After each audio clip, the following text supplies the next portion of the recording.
There you are. Okay. Oh my God. All right. Okay. Well, thanks for that. It was great recording. Thanks for the show. That was it. All right. So, yeah. I think we all just need to take a moment to compose ourselves. Yeah. When I the am a group, little flustered about this because then I tried to make my iPad work too, and it's not downloading my email. Like everything is like, yeah. and Mercury's in retrograde. No, not even. No. There's no All right. excuses. I think we should have a small group meditation just to. Oh, Yes, I think we need that. So thanks for joining us, Charles. This is Brian Bulger, who's the guest musician for today, Pleased to meet you, Brian. and he's read your book, The Most Beautiful Nice World. to meet you, Charles. I'm quite a super fan. Well, thank you. I'll try to live up to that.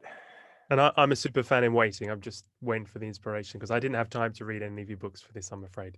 I've just got the... What? You haven't read a single one of my books? I did. Today I had the Charles Eisenstein induction day. Mm-hmm. Yeah, so I've just skimmed through all your TED Talks. I was actually listening to this, my last guest was Christopher Ryan. So... Oh, yeah.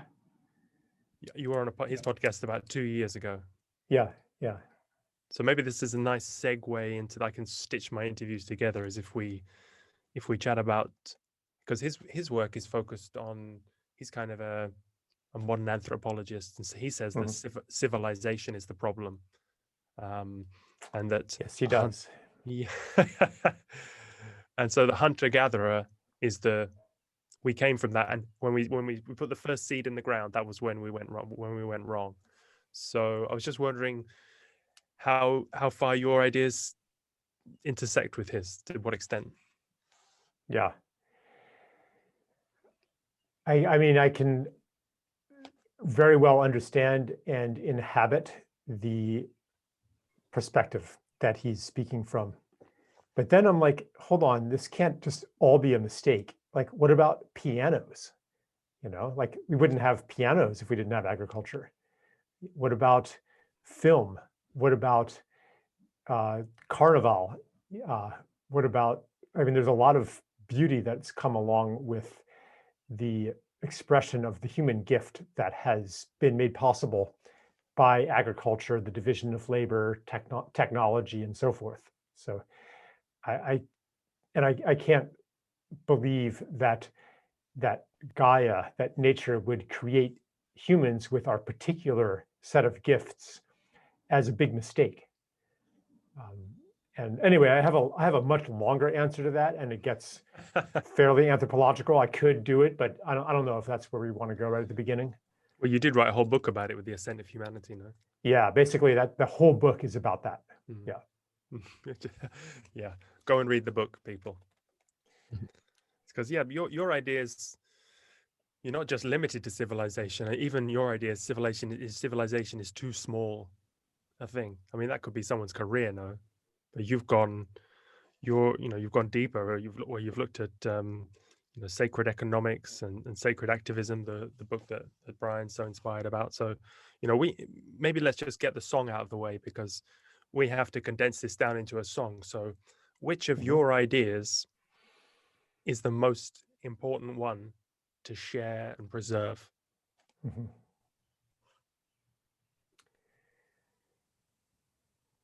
Yeah.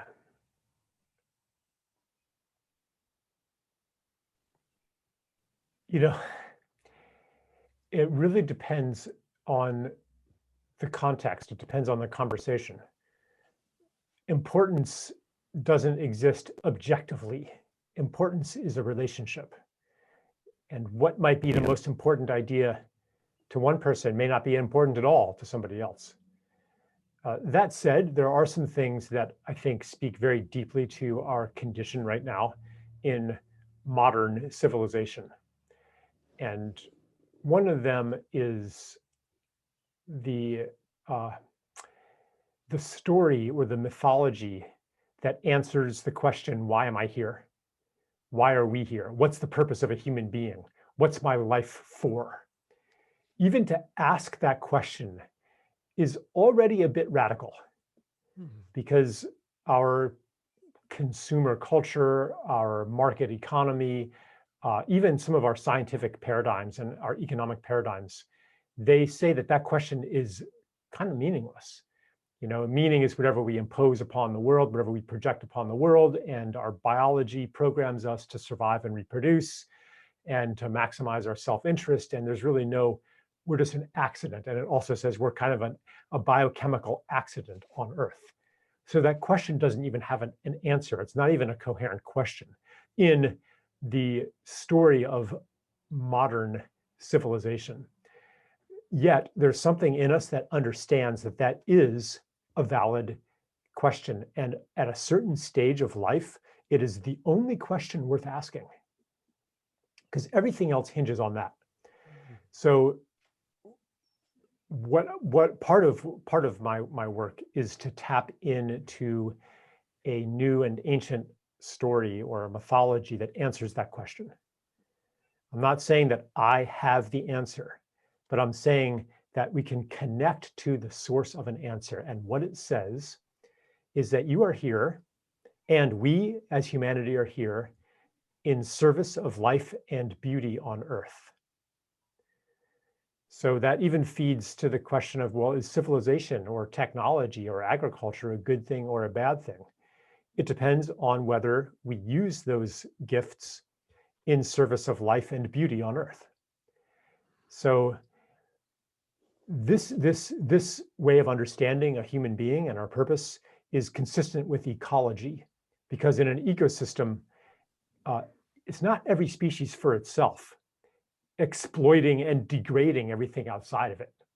Actually, every species contributes something to the wholeness, to the health, to the diversity, to the aliveness of the whole ecosystem.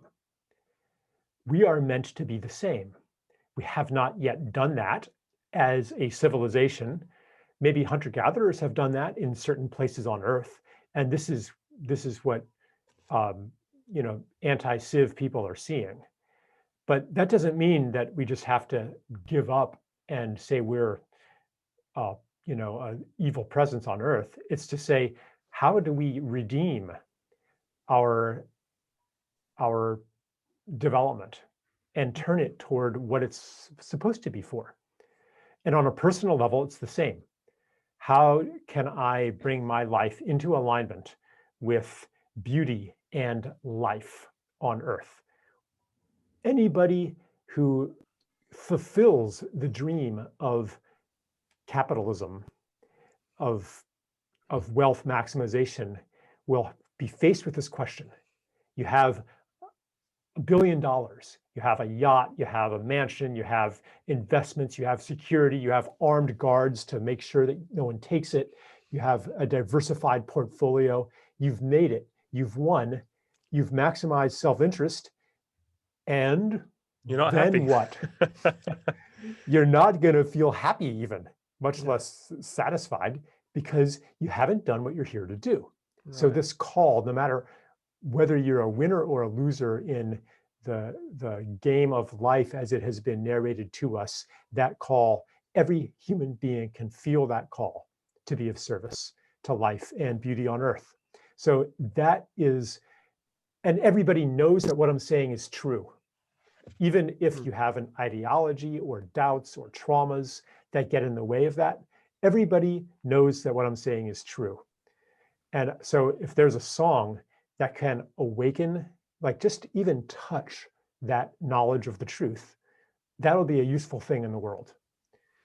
Yeah, absolutely. Yeah. To add to that, when you're talking about the guy that has everything, that has maximized his self-interest and is not happy, I mean, would you say that has to do with your idea of interbeing, in the sense that when someone else is very poor and hungry, that this person who has everything is still sad because of this other person in the world who is poor or hungry? So that connectiveness kind of makes him not be able to be happy. So unless he's using his life for this idea of interbeing, idea of, spreading his gifts to other people, you feel that his life will not have meaning, at least to himself. Yeah, it's not, yeah, that's close to it. It's not quite that you can't be happy if every single being in the world isn't happy. You know, it's, Right. we're not like that much a victim of other people's experience. But it's Right. that That makes if sense. there is suffering in the world, if there is degradation, if there is injustice, if there's something happening that, and we are living in ignorance of that, and there's something that we could do about it, but we're not doing it, Hmm. then we're going to feel a disquiet. We're not going to feel like we're responsible. Like responsible means responding, which means listening to the life force within us. Right. So yeah, it's basically just being in reality. It's taking into our field everything ugly and beautiful, good and bad that's happening on Earth, and by taking that in, then we know what to do. Like we're in reality. We're not just oblivious to something that's happening, like to opportunities to serve, to opportunities to give and to receive also. Because it's not like, it's not just that modern humans and modern society is oblivious to the wrongs and the injustices and the suffering. We're actually also oblivious to the level of joy out there, the ecstasy of being alive, you know, the bliss of existence. There's actually way more joy in the world than there is suffering. It doesn't look that way from our vantage point, but you know, if you look at tadpoles wriggling in a pond, they are just pure expressions of aliveness. They are in bliss for most of their life. Now, most of those tadpoles will get horribly devoured by a duck, you know, or by something, or fish. Like very few of them actually make it to froghood. That's very dark. That's very, very dark. But until that moment, they are, you know, just exuberant. So Right. yeah. So what do you say when you're chatting with a materialistic atheist scientist who believes that consciousness comes from the matter creates consciousness, and they're, you know, these billionaires and these people are involved in the materialistic rat race. They use these people to inform their ideas. You know, they quote Richard Dawkins and Darwin or whatever. And you know, what argument do you use? Yeah, there's a saying that I like: you can't reason somebody out of a belief that they didn't reason into to begin with. That's a good one. Yeah, that whole ideology that matter produces consciousness, that the self is just the brain, that you are extinguished, snuffed out like a candle flame upon death, et cetera, et cetera. The supposed scientific proof of those ideas is part of a state of being and naturally attracted to a state of being that I call separation. It's actually an expression of pain and desperation. There's a kind of a dispiriting resignation to that viewpoint. So yes, I could debate somebody with that view. I could invoke all kinds of evidence to the contrary, that consciousness outlives the brain, that there are forces at work that science has not explained, that matter itself embodies consciousness. I could draw out a philosophy where even an electron exhibits an elemental aspect of choice. A simple quantum, a single slit experiment, where you know, you send a stream of electrons or photons through the slit, and the first one ends up at this spot and the second one ends up at that spot. They make a diffraction pattern. Many worlds theory as well. Why does one go here and one go there? If it's not because of a force making them do that, it's because of a choice. So like you can say that choice is an elemental property of matter. Now, this does not prove, it doesn't prove anything. It doesn't prove that choice is an elemental property of matter. It doesn't prove that electrons are conscious.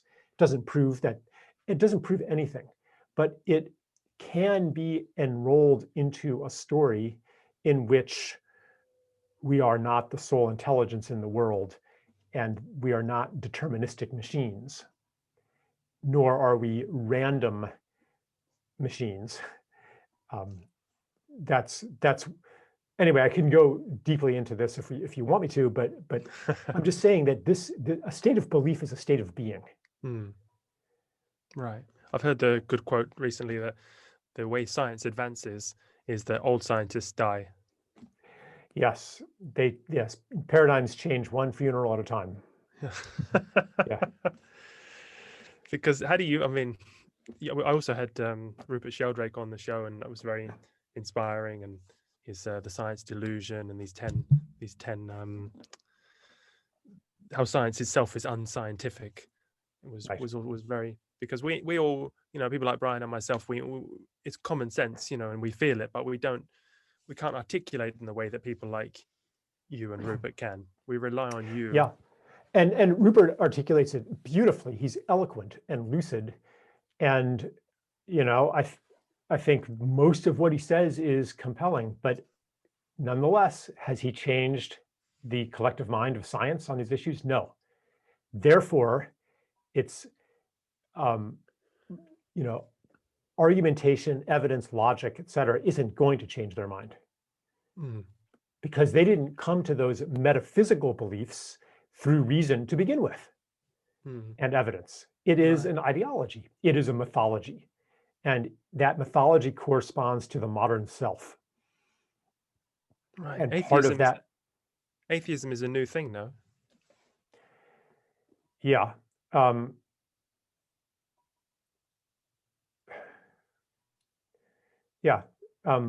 It's atheistic in the sense that there's no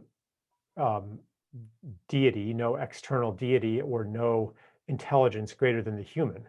So it's a mythology that casts us alone in the universe, and therefore it corresponds to the alienation of the modern consumer and, capitalist subject. Marx was talking about this 200 years ago. It's alienation. It's a breakdown of community. It's the sundering of our connections to nature. It's so many dimensions of separation that are resonant with a scientific ideology that also holds us separate.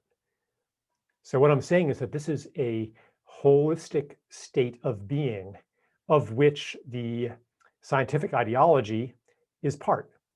And yeah, there may be no God, but there is faith here, because the metaphysical assumptions underneath science are unquestioned within science. Like the assumption that there's a reality separate from ourselves that we can query through experiment, that we can isolate variables, that the observer and the experimenter's beliefs do not influence the experiment. Like these are all metaphysical assumptions. The assumptions of objectivity, of reductionism, of the isolability of variables, of the repeatability of experiments. Like, who decided that these are true? These are an ideology. They are mythology. It doesn't mean that they are false, but when we engage it through the lens of mythology, we ask, how is this connected to the psyche? What state of being, and personal and social, is this mythology part of? And then how might it be changing in our time?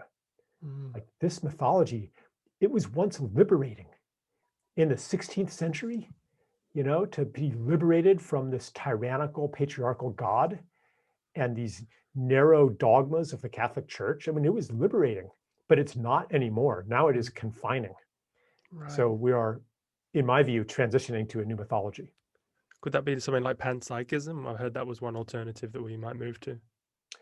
Yeah, something like that, that understands that we are not alone here, and that the self and the other, the inner and the outer, are intimately connected.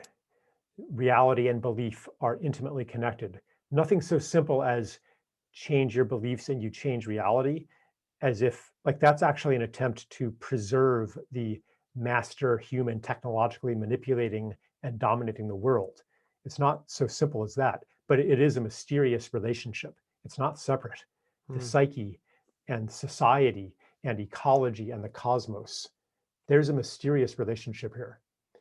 And I'm not going to try to reduce that to a set of metaphysical principles, because that also is part of the same mentality of domination. Reductionism, yeah. Yeah. Yeah. But I just want to say we are toe deep in an ocean of mystery right now. So if we're in this, if we are not the physical, and we are spiritual beings having a physical experience, and we're in this a reincarnatory cycle, where do you see it that how are we evolving spiritually? Spiritual evolution and physical evolution are intertwined. It's not that here's the boring, mundane physical world governed by four boring forces, force-based causality, and then there's this other, more magnificent, subtle spiritual realm. Actually, everything that we've exported onto spirit is actually within matter. Matter is way more mysterious and interconnected than we thought.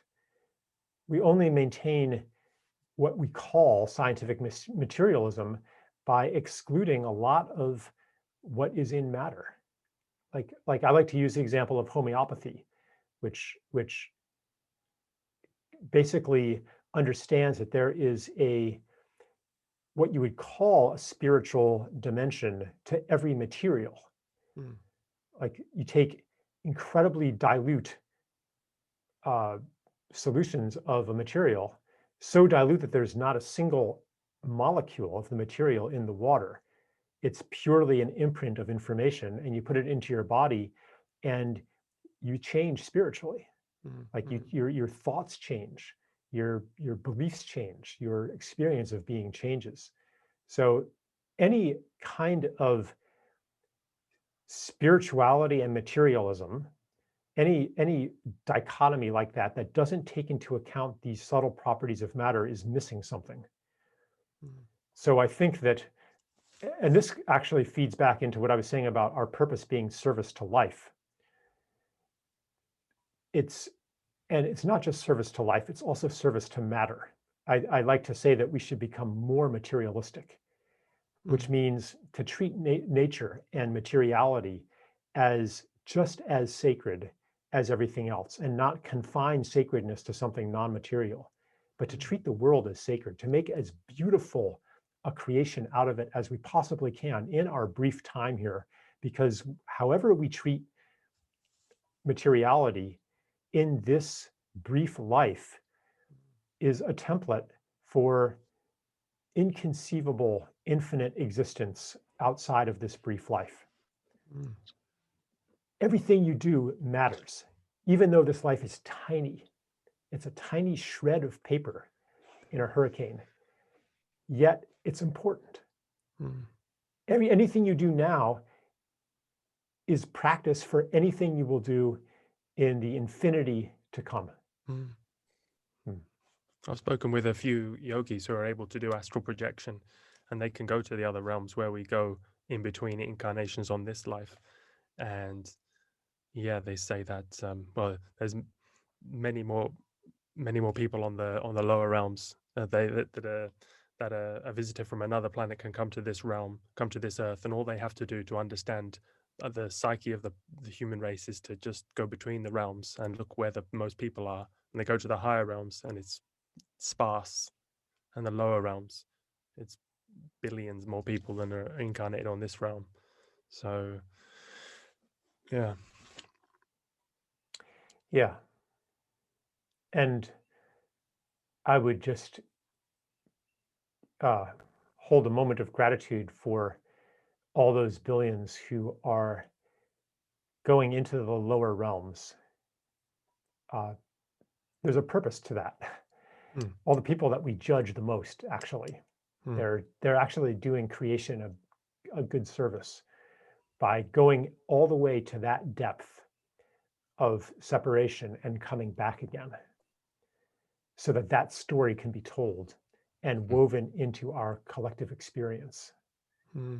For this phase of creation to be completed, every story has to be lived. Every possible trauma has to be healed from. So there are souls who kind of volunteer to be born into the worst circumstances. And, they don't all heal. Or it You doesn't see on look this, like you they see do. in this world, in this realm, you can go to different cities and different districts in different cities and see people having different experiences that they need to go through, Yeah. Yeah. I have a question for you, Charles. As someone who maybe wouldn't consider myself an intellectual, more by choice, but I just have a question for. I guess I'm looking for a response for maybe the everyday person who has never heard your ideas. My brother and I are a huge fan of your book, The More Beautiful World Our Hearts Know Is Possible. And one thing he told me before he told me to read your book was he warned me that it was very unraveling, was the word he chose. And so I was wondering if you could give some insight on that idea of how does someone who has never heard these concepts you're talking about, this is all very new to them, how would they take what you're talking about and I guess I would say apply it to their lives? That sounds kind of simple, but I guess how would you ask someone to take what you're saying and ingest it into their life? How would you how would it not be unraveling, even though maybe unraveling is something that you want to happen? Yeah. A lot of people want unraveling to happen because they feel trapped. They are afraid of unraveling, of going beyond the boundaries of their world, and they also yearn for it. And so there's like a conflict, where maybe you're like some part of you read about whatever financial collapse, or Armageddon, or like some cataclysm coming up, and part of you is like, yeah, baby, bring it on. I want that to happen. I want to be liberated. Yeah. And this feeling of confinement. Yeah, so there's something in many people who are trapped in a story and in a life that's actually too small for their consciousness, that seeks out this unraveling, and of course is afraid of it too. And as well you should be, because in the unraveling you will probably lose something that is currently precious to you. Yeah. So, and it's something that in the end maybe you realize wasn't so precious after all. I'm not talking like your loved ones are going to die or something like that, but something you've been holding on to as part of your maintenance of this confinement will have to disappear. Yeah. And yeah, and to answer your question, like what can someone do, like if they're new to my work and stuff, it's really just, if anything I've said touches a tone of truth, like, yeah, I am here to serve life and beauty on earth. I am a carrier of a gift that desperately desires to be expressed. Like, and maybe there's all kinds of doubts around that, but if you just touch on that truth and maybe visit it once in a while and realize you're not crazy. Like, this is not some new information I'm telling you. This is something that you've always known. This knowledge is alive. It's just like an ember, and maybe I'm just blowing on it a little bit. Yeah. And then it maybe it'll glow brighter. Maybe it'll burst into flame. Maybe that flame will then consume a lot of the structures that you're holding on to and hating at the same time. I don't know, but all I know is that simply recognizing a suppressed or forgotten truth is already a powerful act because it'll work on you. So there's nothing to do. You know, like if that's happening to someone listening to this, there's nothing else to do. I mean, there's a lot to do, but there's nothing I can tell you to do. Mm. I mean, who am I anyway? You know, I'm like some philosopher, you know, like I'm not special, you know, and like the reason that I know that this truth is powerful and about the unraveling that happens is it's happening to me too. Yeah. Yeah. The unraveling. Yeah, like that could be a song. Could be something in that, you know. There's That an could be, idea that could there. be the song title right there.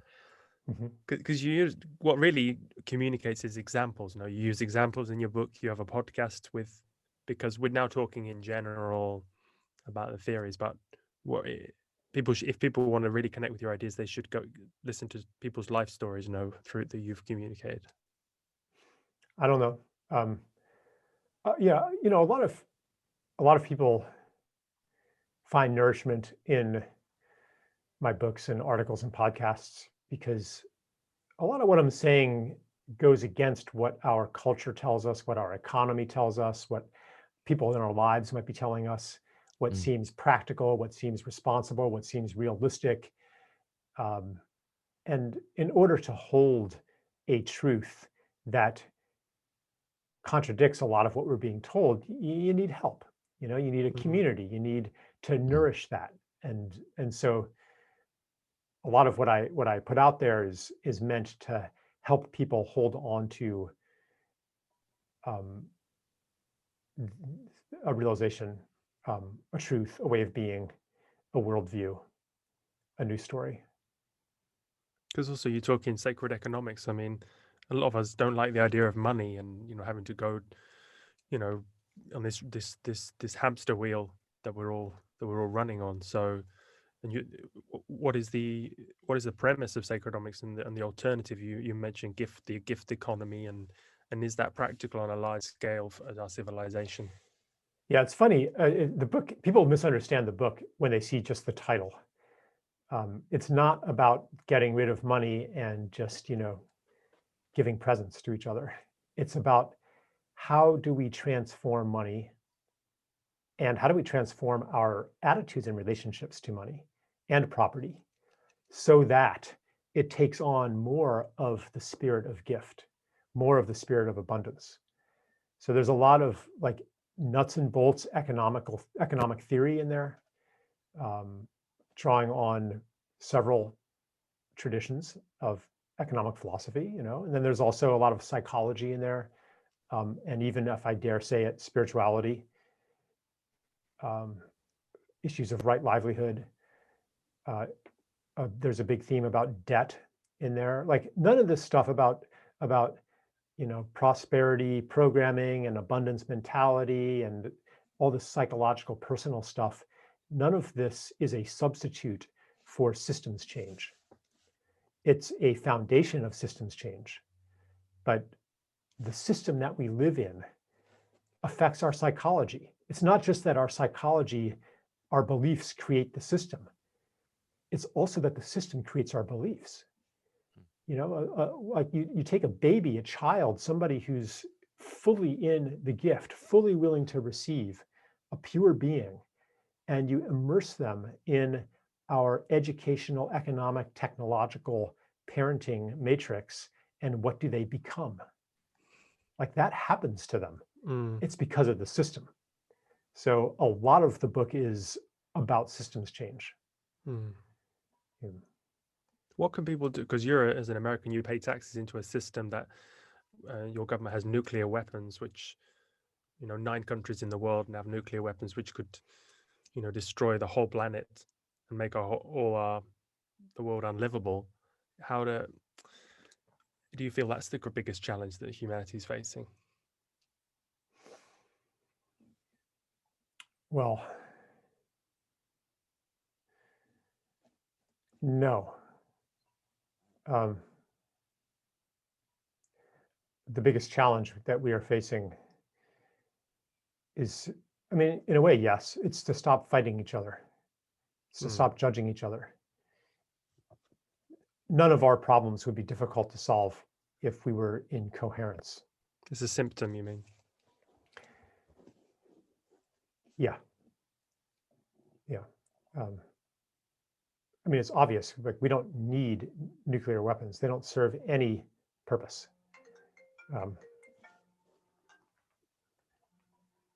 Sorry about that. Yeah.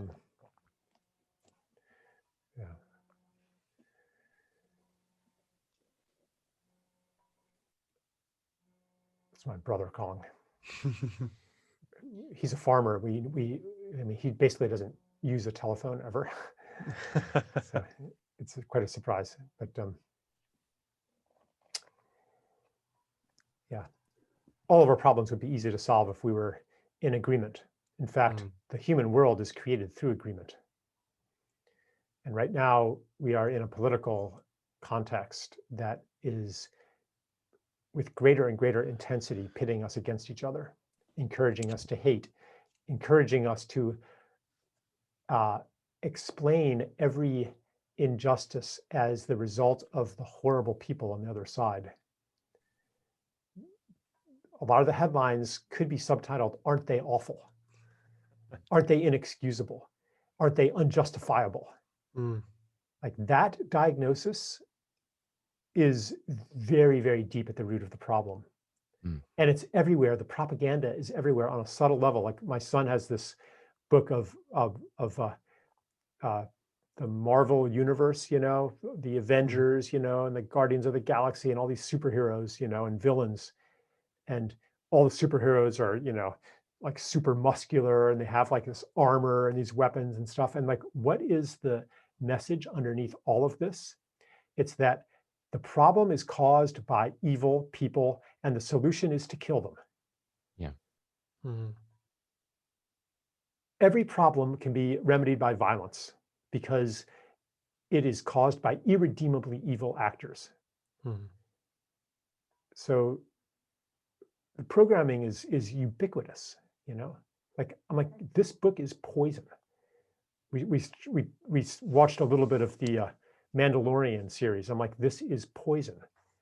Because again, every situation, every problem, it comes down to a fight, a contest of force. Right. The diagnosis is simple, bad guy. The solution is simple, kill him. So, you know, this, I mean, there's a deeper root even than that, which is the view of the universe as a melee of deterministic forces. So human progress is then a matter of dominating the other, outcompeting the other selfish selves out there, mastering the forces of nature. So this goes back to the origin of the concept of evil, which was chaos. The original conception of evil was chaos. The original conception of good was order, domestication. The wild, that was evil. The good king killed the lions, cut down the forests, drained the swamps, brought order onto chaos. So this good versus evil paradigm that takes form in our entertainment media, for example, and in our politics. I mean, my God, like look at US politics. It's always geopolitics, US foreign policy. It's about who are America's adversaries, who are the good guys, who are the bad guys. Like it's so simplistic, and it draws on this very, very deep root. Therefore, and then we do it to each other too. You know, who's justifiable and who isn't? Who's on my team and who's on the bad team? You had a great quote on another podcast. You said, I think it was Thomas Jefferson who said, "Democracy has failed once you need to vote on things." I'm not sure what context I said that in, but yeah, it's like it's kind of like if you can't agree, okay, then we're just gonna have to vote. So or fight, right, or fight, and that's what it's coming down to. Yeah. So you can see then from this how deep the revolution needs to go. It's not a matter of good guys beating bad guys. It has to go all the way to the origin of the way that we see the world. Mm. And what's the alternative to domination and control and imposing human design onto a world that supposedly has none? The alternative is to recognize that intelligence and order and the progression toward more and more life and beauty is a natural feature of the world, of the cosmos. And if it's already there and already wants to happen, we don't have to take control of everything for the universe to get better and better. All we have to do is participate in this process. So our role becomes first of listening and then of participating, asking, how can we add our unique gifts toward this unfolding of order and intelligence? Like, why are we here? What purpose are we meant to serve so that this may happen?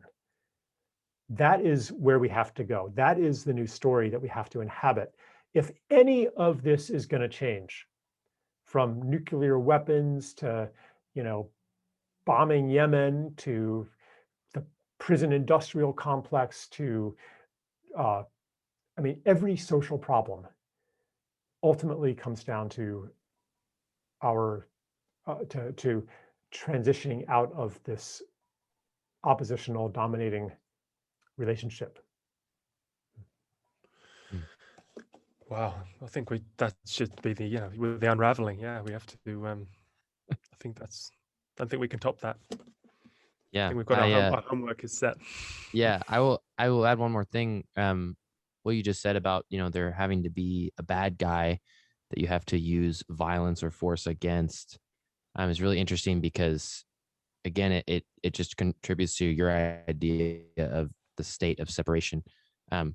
When in reality, if you were more so thinking of this as interbeing, if you were someone that was thinking like, I am connected to everyone and everything else, then there wouldn't actually be anyone that was wholly evil, like completely gone evil, if that makes sense. And we tend to view people that we think are bad people, we tend to view them as, completely terrible. Every part of them is terrible. But if you believe that some part of them is a part of you, then that doesn't really make sense. And it actually allows you to be humble, but it also allows you to have empathy for people that are very bad.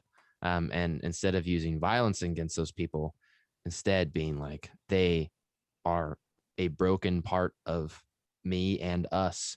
And the best thing that I can do instead of violence is to be with them or to have a conversation with them or to act in a way that is, opposite of violence, kind of that taking the high road or whatever.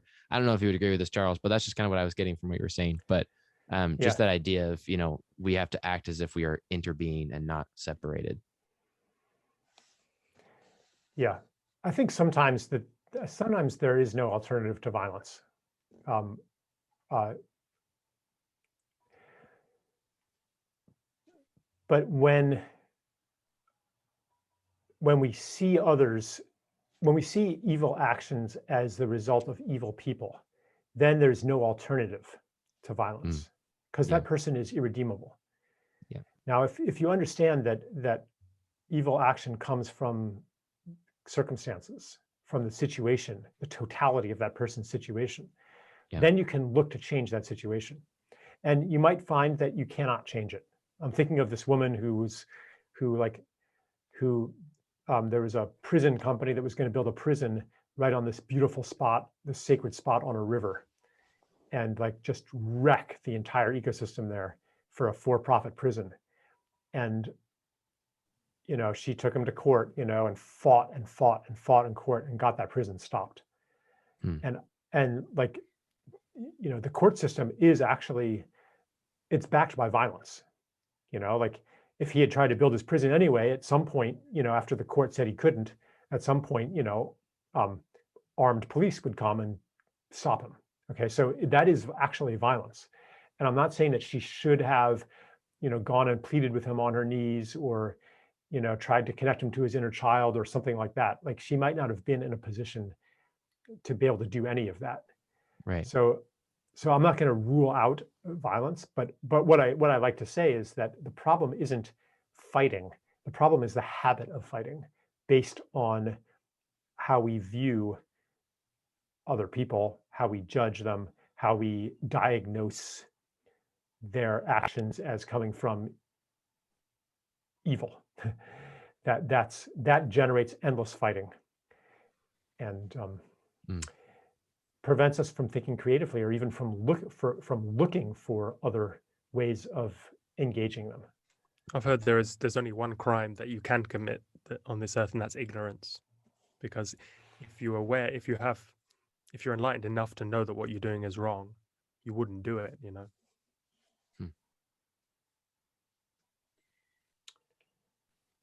Yeah, I would not think in terms of crime, even. Or crime against the law of karma. Or... Yeah.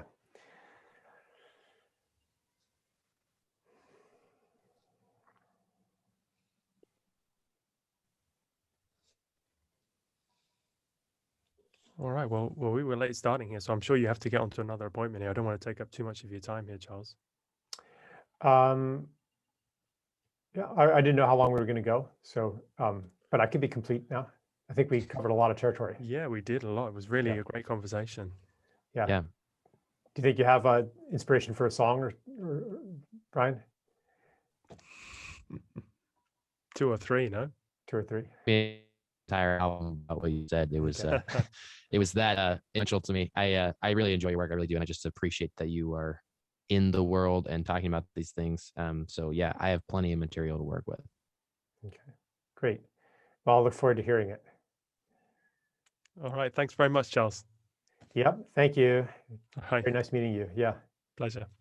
Okay, Bye-bye. Take care. Bye-bye. Nice meeting you, Charles. It's great. I think it went pretty well. What do you think? Yeah, very good. Yeah. I thought he was getting someone over his head calling him out, so I think I didn't want to take too much of his time because all the technical problems. So. Gotcha. Yeah, absolutely. Yeah, well, I think it's still, plenty of material there that he gave us. But I think we should go with what you said about that first chapter and about the unraveling, and that, because I think that's the first step, isn't it? It's like, I've heard it said that if you can't, also he said, you can't reason someone out of a position they didn't reason themselves into, but a lot of people did, like, Richard Dawkins will tell you he reasoned his way into. Yeah, I wrote that down. Yeah, these beat scientists still think that they're the base of reason, but I've also heard it say you can't fill a glass that's already full. So if someone has these ideas, you can't convince them of anything. So I think we need to do this unraveling, like what you said, the first chapter of the book, and just kind of zoom in on that. That would make a story in itself, rather than, because his ideas are so much of a meal, it's more of an opera. So. Yeah, it is a lot. I do think we can tie in bits and pieces of what he said about other things, and it would still make sense. But yeah, I agree with you. I think that basically, in my opinion, what would be a good way to do it was, it's the unraveling is kind of this idea that the song is based off of, and we could actually, you could actually make it a chronological pathway. So as far as you start out with something that says, like, have you ever noticed that no matter what happens, you're unhappy? Or, that idea of, like, when a tragedy is looming, you kind of want it to happen, stuff like that. Basically introducing the reader to these concepts of bubble popping, basically. Okay, bubble popping. Yeah. And then bubble popping. That's what could be kind of in the beginning of the song, so to speak. And then somewhere, in the middle, you introduce this new way, or basically you don't introduce the new way, but in the middle, you basically talk about, like, why this is the case, and, what it means for humanity. And then in part 3 of the song, you're talking about what we could do, what the alternative is to this way of living, if that makes sense. Okay. Basically, separation, what you don't want, which is this unraveling, that you have separation, and what you want to get to is interbeing. And so if we had a song that followed this pathway from separation to interbeing, that could be really cool. Okay, yeah. Well, let's do, and then whatever is a nice unraveling or interbeing or whatever, a nice sentence as a chorus as well. And yeah. All right. Well, you go ahead and work on something. I'll work on something. We email some ideas back and forth. Yeah. Come up with something, and then we'll, I think, make a hit. Yeah, we're gonna make a hit. Yeah, I will say, like, I know this is completely your project, and I don't want to step on any toes. So if I ever give you a bunch of information or give you a bunch of suggestions, lyrics, whatever, and I guess what I'm saying is you're the one that's got the authority here, so don't feel bad about being like, we're gonna go with this instead. Okay, that's great, Brian. Thanks for your attitude. That's really refreshing. Musicians can be a bit. So yeah, I don't know. I guess I just wanted to say that. All right. Thanks very much, Brian. It's really been a pleasure spending this time with you. Yeah. Okay. Have a great day. See you later, Jack. Bye, Brian. All right. You too. All right. See ya.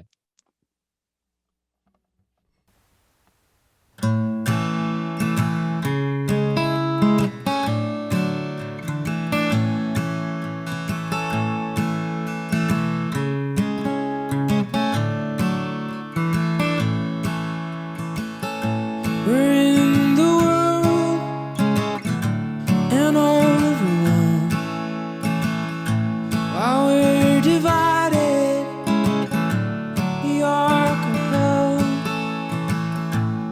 Even though small and all estranged, we are ambassadors, agents of change.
Self-interest,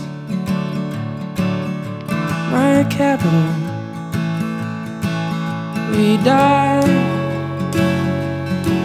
and we multiply our self-interest and our capital.